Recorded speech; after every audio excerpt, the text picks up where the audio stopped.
खबर महोबा से है। संविधान बचाओ यात्रा लेकर कुलपहाड़ से गुजरे समाजवादी पार्टी अधिवक्ता सभा के प्रदेश अध्यक्ष का कुलपहाड़ में अधिवक्ताओं ने किया स्वागत। समाजवादी पार्टी अधिवक्ता सभा के अध्यक्ष ने वर्तमान बीजेपी सरकार पर किया तीखा प्रहार। आपको बता दें, उन्होंने कहा है कि वर्तमान बीजेपी सरकार संविधान को खत्म करना चाहती है और राज्य तंत्र चलाना चाहती है, जिसमें पुरानी परंपराओं अनुसार सभी कार्य किए जाएंगे।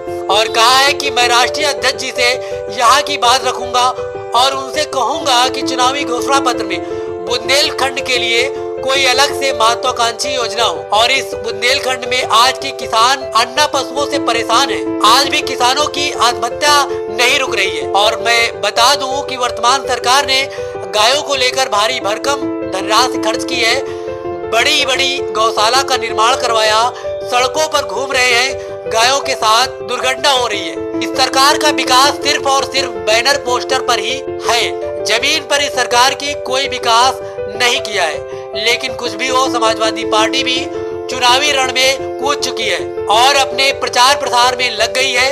इस दौरान सुरेंद्र सिंह यादव जिला अध्यक्ष विधि प्रकोष्ठ, सुरेंद्र सिंह यादव वेबी राजा जिला सचिव, कौशलेंद्र सिंह यादव यदुकुल परिसर जिला अध्यक्ष, निशांत यादव, तमाम अधिवक्ताओं ने जोरदार स्वागत किया। यहाँ आने का कोई मुख्य उद्देश्य ये इस समय जो वर्तमान सरकार है उसमें पूरी तरह से उत्तर प्रदेश सरकार, केंद्र सरकार, इसके वजह से इस समय संविधान को गहरा संकट है। संविधान को नष्ट करने का प्रयास किया जा रहा है और संविधान नहीं रहेगा तो न किसी का वोटिंग का अधिकार रहेगा, न किसी को फिर जब आज संविधान है तब बोलने पर इतना प्रतिबंध है और संविधान नहीं रहेगा तो केवल जो है वो लोकतंत्र खत्म हो जाएगा और फिर से राजतंत्र की स्थापना हो जाएगी और वही करना चाहती है भाजपा सरकार। तो हम लोग संविधान को बचाने के लिए संविधान बचाओ संकल्प यात्रा निकाले हैं, जो पूरे 75 जनपद में जाएगी। जिन लोगों को संविधान की समझ नहीं है, जिन लोगों को संविधान का नफ़ा नुकसान नहीं मालूम है और जो लोग अपने जीविकोपार्जन तक केवल सीमित हैं, उनका ध्यान संविधान की तरफ आकर्षित कराने के लिए निकले हैं कि संवैधानिक अधिकारों के प्रति जागरूक होइए, संविधान को जानिए और तभी आप लोग सुरक्षित हैं। किसान बिल आया है, उससे क्या किया जा रहा है, ये सारा का सारा अधिकार, सारी की सारी ज़मीनें वो अडानी अंबानी को दे दी जाएंगी। ये सरकार न गरीब को जानती है, न किसान को जानती है, न किसी को, केवल अडानी अंबानी, सारा का सारा उन्हीं को मालामाल। पहले जमींदारी पड़ता थी, राजा महाराजा होते थे, आज के उद्योगपति सब उद्योगपतियों को दिया जा रहा है। और शायद लोगों को जानकारी नहीं है, एक उद्योगपति की घरानों की बीबी का जो एक दिन का खर्चा है वो 100 साल की उम्र में एक आदमी नहीं कमा सकता है।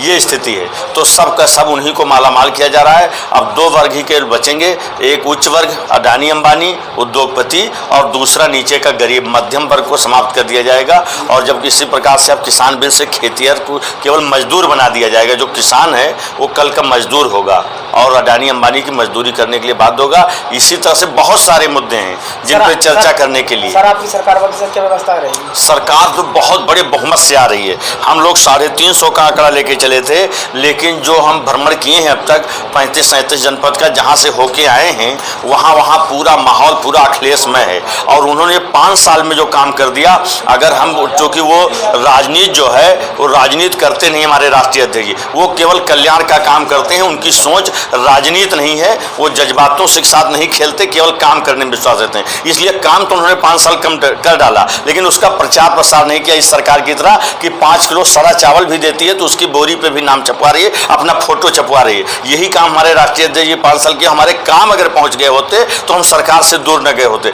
अब उन 5 साल में हमारे काम पहुंचे हैं जनता तक। अब जनता सोच रही कि क्या काम किया अखिलेश, 5 साल तो जान नहीं पाई, अब हमारे काम पहुंचे हैं पूरी तरफ से, चारों तरफ अखिलेश में सारी जनता अखिलेश यादव पुकार रही है, चारों तरफ अखिलेश यादव की आवाज आ रही है। हमें तो लग रहा है कि खाता भी शायद भारतीय जनता पार्टी के ना खुले और पूरी 400 सीटों के साथ हमारी सरकार बनने वाली है। ऐसा बात हो रहा है। सरकार सर जनपद बना था सर, आपकी सरकार आती, सर क्या विशेष सर कुछ? बहुत अच्छा। हम तो राष्ट्रीय अध्यक्ष जी से यहाँ की बात ले जाएंगे। हमने काफ़ी घूमा है, ये सब पहाड़ी इलाका है, वाकई यहाँ की समस्याएं सुना, लोग बहुत ही परेशान हैं और तमाम यहाँ की समस्याओं को ले जा करके राष्ट्रीय अध्यक्ष कहूँगा कि घोषणा पत्र में इस बुंदेलखंड मंडल के लिए अलग से कोई कल्याणकारी योजना चलावें, यहाँ के अधिवक्ताओं के लिए भी, जनता के लिए भी और यहाँ के क्षेत्र के लिए, बुंदेलखंड के लिए जितना कुछ हो सके इस पर विशेष ध्यान देने की हम जोर उठाएंगे कि इस पे विशेष ध्यान दें। इस महोबा जनपद सर कोई विशेष बात?